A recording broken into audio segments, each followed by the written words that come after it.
Delegate that which is tiny.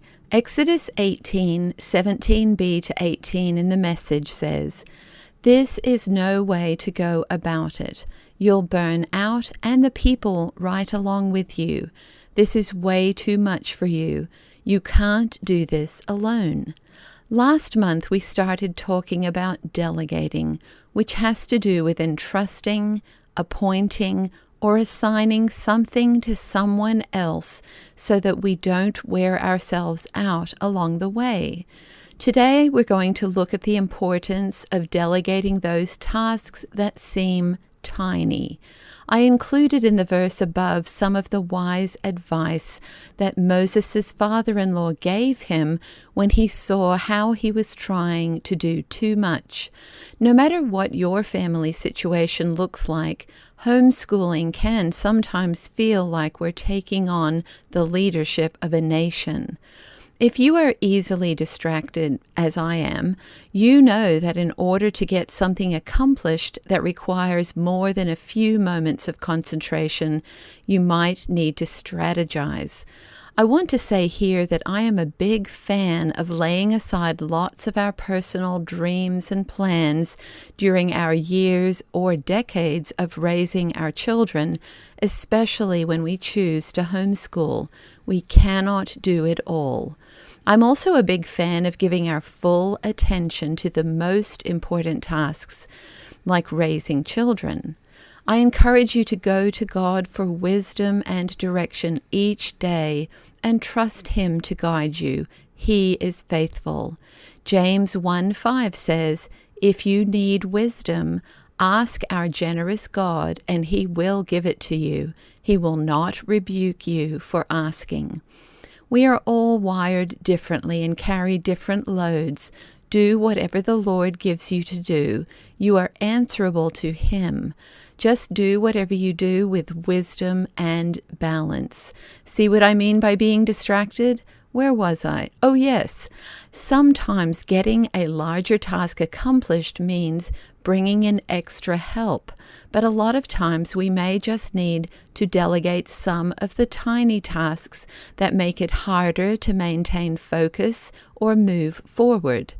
It's amazing how much difference it makes to give yourself a little time and space in which to think and act.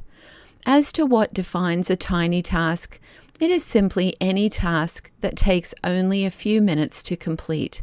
Beyond that definition, it's up to you which tiny tasks you might want to delegate.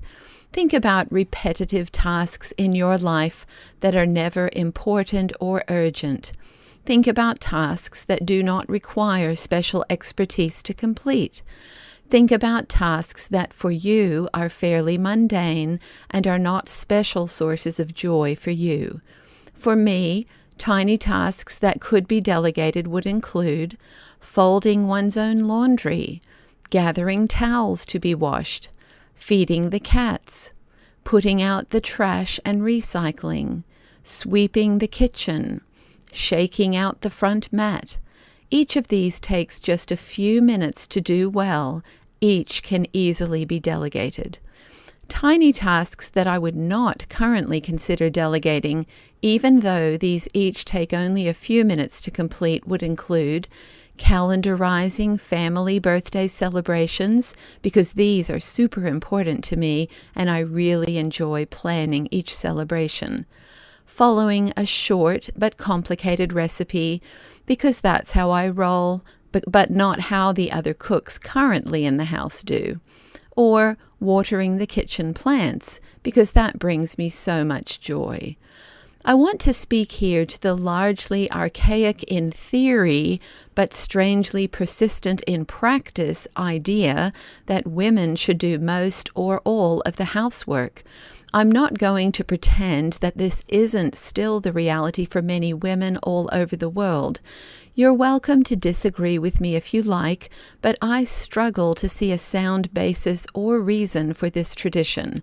The individuals in each home benefit when there is a division of labor. It is simply unhealthy in numerous ways to not share the load. Now, what that division of labor looks like is up to the adults in each home. It might look like one person does most of the housework for a season, but that is not a sustainable or healthy option over time. Paul and I have found it to be very helpful to have a simple system for tiny tasks so that the delegating of them doesn't end up being counterproductive. There is no one-size-fits-all system for every home, but I offer what we did in case anyone finds it helpful. We had a chore chart for our children when they were aged 3 to 12. For each child on each weekday, they were required to complete the same number of chores as their age in years. For example, a 3-year-old would do 3 chores per day, 5 days a week, which is 15 chores a week. A 12-year-old would do 12 chores per day, 5 days a week, which is 60 chores a week. We had 6 children in that age range for a number of years, so I had to devise up to 230 chores per week.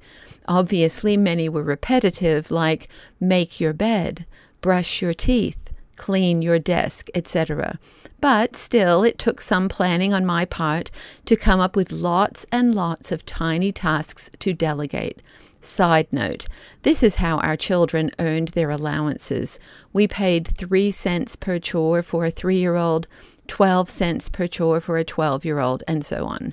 We had a less structured system for teenagers, expecting them to continue pulling their weight at home, but also encouraging them to find external employment.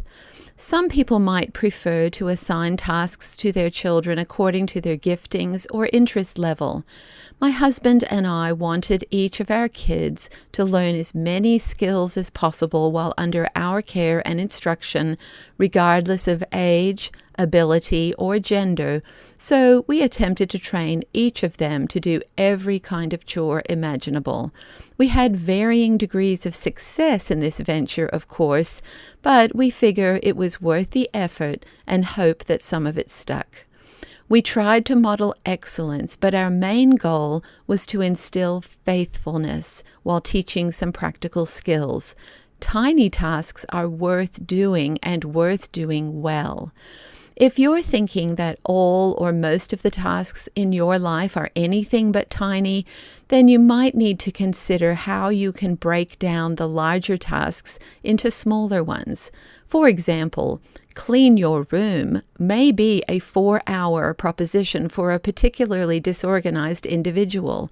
I recently spent 7 hours helping one of my adult children organize and clean a single room. A larger task may need to be broken up into 20 smaller tasks by zoning off various spaces or categorizing objects. If I tried to delegate a huge task and put it on a chore chart, I would be setting myself up for disappointment. It made sense to me to break these larger tasks up to give the best possible chance for success for whomever I was delegating to, in addition to getting a lot of tiny tasks done. If we have trouble seeing how to break down larger tasks, it can be helpful to bring in a friend who can look at our situation with fresh eyes. And we can do the same for someone else. We all have different and valuable perspectives. When we're overwhelmed, we don't need to be down on ourselves, but we might need to bring in some reinforcements for encouragement and motivation. None of us can get through all of the challenges of life alone. That's an illusion. We need one another. There's no shame at all in asking for help, even in the process of delegating to others. If you're able to identify plenty of tiny tasks but are unsure how to begin delegating them, you may need to invest a little more time up front in training. A little hands-on coaching can go a long way. This has been more crucial for me during seasons in which I felt the most overwhelmed. It may sound counterintuitive, but investing a little time in order to be able to responsibly hand over some tasks to others will reap huge benefits in the long run for all parties involved if we stick with it and don't give up. You might be struggling with delegating tiny tasks because when you've done so before, they were not done well. When that's the case, consider working on clear communication, offering a little more training, building in regular feedback, adjusting your expectations to be more realistic, and focusing on the relationships more than the tasks. Those can be challenging situations, especially if it happens repeatedly or is a true character issue in one or more family members. Delegating tiny tasks may cause conflicts because of oppositional behavior or because you may have to follow through with consequences of someone not doing the task or not doing it well. In the end, you will have to weigh the costs and the benefits of each of these factors. Establish long-term goals and ask yourself along the way if your decisions are moving you along towards those goals. Again, I encourage you to do emotional checkups on yourself regularly, even daily, and whenever you feel overwhelmed, take your concerns to God and bring in reinforcements by asking others to come alongside you in prayer, encouragement, and practical ways. It's helpful to remember that any change, even a small one, can produce ripples or even waves in others, depending on personalities or maturity levels. So keep that in mind when you set out to delegate. There will inevitably be some pushback, but proceed with care and confidence, humility and hope as you seek to love God and others well.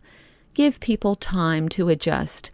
It's always good to expect that transitions will take time when making any changes that affect others. All this to say, a huge benefit of delegating tiny tasks is that you will be able to attempt some more substantial tasks yourself. Perhaps more importantly, it also develops responsibility, confidence, and maturity in those to whom you delegate. A home where the loads are shared appropriately makes for healthier emotions and relationships and develops a stronger sense of community. Mother Teresa said, "We cannot all do great things, but we can do small things with great love."